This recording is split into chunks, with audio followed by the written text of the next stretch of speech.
Love can hurt. And I happen to love Cincinnati sports. So if you've just moved to Cincinnati, you want to learn more about our teams, or there's that special someone in your life that you really want to cope with, this is your Cincinnati Sports Blitz. It's hope, it's heartbreak, and it's hometown pride. Our teams will lift you up, they will punch you in the gut, and they will bring you back for more. But every single season, no matter what, we start with the same phrase. This is our year.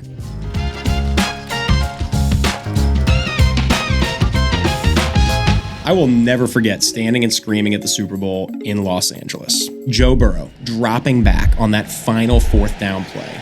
Our entire city certainly holding its breath back home. For a moment, I thought we were about to make history. Then, the ball fell incomplete to Samaje Perine. And just like that, the dream was gone. Later, when we watched the replays, you could see Jamar Chase wide open downfield. If Joe had just one more half second, we would have been Super Bowl champions. Instead, we found ourselves completely wrecked. That moment, so close, yet just short, perfectly sums up what it's like to love Cincinnati sports. And I guess I didn't fully realize it, but in writing this video, I found that I've been there in person basically every time we take a major gut punch as a city. We're always right there, but one day, I truly believe we'll get over that line. Let's start where Cincinnati sports history began, with the Cincinnati Reds, the first professional baseball team in America. World Series champions in 1919, 1940, 1975, 1976, and 1990. This team once defined what it meant to win. They were the Big Red Machine. What an era. But I'll be honest, it's been a long, tough stretch since that last title in 1990. You know, the title they won right before I was born a year later. The Reds have had flashes of promise, but for decades now, we've been chasing that feeling of October baseball. For those who don't know, that's the playoffs. I remember the 2012 playoff series against the San Francisco Giants like it was yesterday. The Reds were up 2-0, and we came home to Great American Ballpark with sky-high hopes. I was there for Game 3, and I was there for Game 5, skipping college classes to attend, and I can still picture the moment that Buster Posey hit that forsaken grand slam against us. The entire stadium went silent. My heart just sank, and that was the moment our postseason dreams completely slipped away. For a long time, it felt like the team could not find its footing, but this year in 2025, something changed. The Reds made it back to the postseason, with the exception of the shortened COVID season, and it was unbelievable to see that energy return to downtown. Sure, it ended quickly with a tough couple of losses to the Dodgers, but you could feel it. We were finally playing October baseball again. And one of the biggest stories of the year was hiring Terry Tito Francona as our new manager. A World Series champion, a future Hall of Famer, and a proven winner. His arrival was massive news, and fans have debated all season whether he did a good job. So what do you think? Did Tito deliver in year one? Drop your thoughts in the comments below. For me, I'm excited about the culture Tito is building and the direction of this young team. The starting pitching was phenomenal this year, led by the exciting young arm of Hunter Greene. And you cannot talk about the future without mentioning Elly De La Cruz, one of the most electric, jaw-dropping talents in all of baseball. But the challenge? Our hitting. We just need more consistent offense. Still, the foundation is there, and we've got youth, speed, energy, and a Hall of Fame caliber leader guiding the ship. The Cincinnati Reds are on the rise again, and this city can feel it. And before we move on, if you know me, you know how much this team means to me personally. Every single summer, the Barron Group hosts an appreciation event where we take about 3,000 people to a Reds game, all for free. I've even had the honor of throwing out the first pitch. It's one of my favorite days of the year, bringing our clients, friends, and neighbors together to celebrate community, baseball, and everything we love about this city. So keep an eye out for that invitation next summer, because everyone is invited. Now, let's talk about the Bengals, the soul of Cincinnati football. Founded in 1968 by the legendary Paul Brown, the Bengals have lived through decades of heartbreak and rebirth. Twice in the 80s, we made it to the Super Bowl, and both times came up just short. From 1991 to 2021, the Bengals lost 8 straight playoff games, the longest postseason losing streak in the NFL. 8 straight playoff games. And I went to many of those games, hopeful every time, and I can still remember walking out afterwards with that same heavy feeling, like we were cursed or something. One that stands out forever is the 2015 playoff game against the Steelers. My gosh, I hate them. We truly had it won. I was jumping up and down in the stands, yelling, we did it, waving my AJ Green jersey over my head in pure euphoria.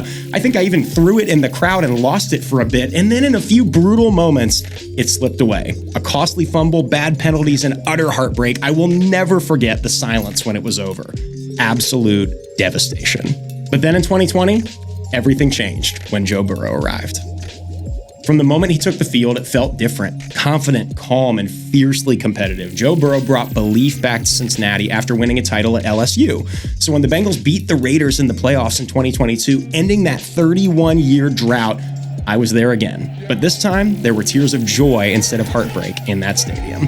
That win was healing. It was a redemption for every Bengals fan who kept believing through the hard times. And not only that, we kept on winning all of the way until the Super Bowl. I had never experienced anything like that in my sports fandom. Absolute electricity in the city and a wave of orange everywhere you went. I know I started with my story of the Super Bowl heartbreak, but man, that season made us feel alive. And Joe Burrow isn't just our quarterback, he's our identity. And when he's healthy, this team is unstoppable on offense. With Jamar Chase and T. Higgins, we've got one of the best wide receiver duos in the entire NFL. They can change a game in one play. And on defense, Trey Hendrickson is a monster, leading the league in sacks, bringing relentless energy every snap. But the rest of the defense has been struggling for a few years now. This season has been tough in 2025. Joe Burrow is battling a toe injury, and we've had to adjust. In the past, he's fought through a torn ACL, wrist issues, and calf strains. And now this? Some outsiders are saying he cannot stay healthy, but here in Cincinnati, we do not buy that. We believe in Joe Burrow.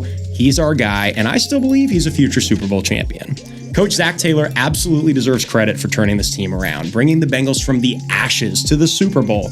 But let's be real, fans around the city are starting to question the future. Can he take us that final step? Some say his play calling has been inconsistent. As for me, I am a huge believer in Zach Taylor. What are your thoughts on that? Trust me, because I cannot wait to feel your wrath. But my take is that he's built the culture. He just needs a healthy Burrow and a decent defense to accompany that to prove what he can do. And when that happens, when Joe Burrow gets that extra half second from his offensive line in the Super Bowl, this city is going to erupt. Now let's switch gears and talk about FC Cincinnati, the city's fastest growing sports phenomenon. The club started in 2016 as a USL team playing at Nippert Stadium where crowds were huge and the energy was contagious. Cincinnati had been needing soccer. That passion helped Cincinnati earn a Major League Soccer franchise in 2019, beating out some bigger markets. But those early MLS seasons were rough. The team finished dead last in both 2019 and 2020. Yet through it all, fans kept showing up, loyal as ever. Then came TQL Stadium in 2021, a complete game changer. It revitalized the West End and gave Cincinnati a world-class soccer venue. And right as the stadium opened, Lucho Acosta arrived. Lucho brought instant magic, creative, fiery, passionate. He gave the city something to rally around. He quickly became the heartbeat of the team, eventually winning the MLS MVP and setting the tone for everything that followed. Under coach Pat Noonan, FC Cincinnati transformed from an expansion underdog into one of the best clubs in the MLS. We even won the Supporter Shield, finishing with the best record in the entire league, a massive achievement in such a short time. And the current roster? Absolutely stacked. Evander is a legit MVP candidate, creative, explosive, and clutch. Roman Celentano has been an unbelievable goalkeeper, and so much so that he was called up to the United States men's national team. Miles Robinson, who also represents the U.S. men's national team, and Matt Miazga, the Defensive Player of the Year in the MLS in 2023, anchor a rock-solid defense. I still remember those early Nippert games with my friends, sitting close enough to feel every kick. I was there for the playoff loss in Philadelphia, and that was tough. But nothing, absolutely nothing, compared to the heartbreak when the Columbus Crew came to town for the conference finals. If you're new to FC Cincinnati, that matchup is called Hell is Real. It's one of MLS's fiercest rivalries, named after a big roadside billboard on I-71 between Cincinnati and Columbus that literally says, Hell is Real. It's funny, it's dramatic, and it's dead serious soccer passion on both sides.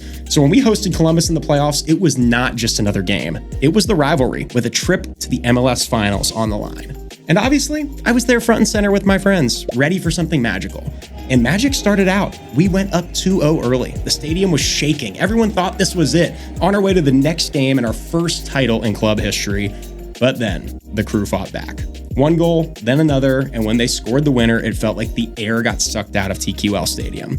I stood there absolutely stunned like everyone else, and it was heartbreaking. For a few moments, you could hear a pin drop. But then something beautiful happened. Fans stayed. They clapped for the players. They sang one last song, because that is what we do here. We believe. Today, FC Cincinnati is one of the best stories in the MLS, and I genuinely believe we have a real shot to win it all this year. But let's look ahead at the future of Cincinnati sports. You know what's amazing? This might just be the beginning. Between the Reds, Bengals, and FC Cincinnati, this city is absolutely buzzing with energy. The sports pride, the momentum, it's contagious. And lately, there's been a lot of talk about what could come next. Could Cincinnati one day land a professional hockey team or even bring back an NBA team? It's not as far-fetched as it sounds. We used to have one. The Cincinnati Royals, the team that eventually became the Sacramento Kings, played right here until 1972. And that's right, Oscar Robertson, one of the greatest players in NBA history, once called Cincinnati home, both as a UC Bearcat and as a professional player. And now with the city growing and the downtown sports scene thriving, the idea of reviving professional basketball or adding a brand new NHL franchise doesn't feel impossible. There have already been early discussions and development ideas about future arenas and entertainment districts that could host a team one day. Nothing official yet, but the passion is here, the fans are here, and the city is ready. Just imagine a winter night downtown, the Bengals and Reds flags flying, FC Cincinnati scarf season is still buzzing, and now the roar of an NBA or NHL crowd echoing through a brand new arena. Cincinnati's story isn't finished. It's still being written, and the next chapter might just bring another team home. At least, a guy can dream. Sports in Cincinnati are not just about wins and losses. They're about community. They're about believing again and again, no matter how many heartbreaks come first. And that's exactly why I love living here. And it's why I love helping families call this city home. So if you are thinking about moving to Cincinnati, or maybe you're just already here and want to get plugged into this incredible community, reach out to the Barron Group today. We would love to help you make Cincinnati your home. Because whether it's the crack of a bat at Great American Ballpark, the roar of Paycor Stadium, or the chants echoing through TQL Stadium, there is nothing like being a part of this city. And one day soon, I believe we're all going to be celebrating a championship together. Hoo day, baby.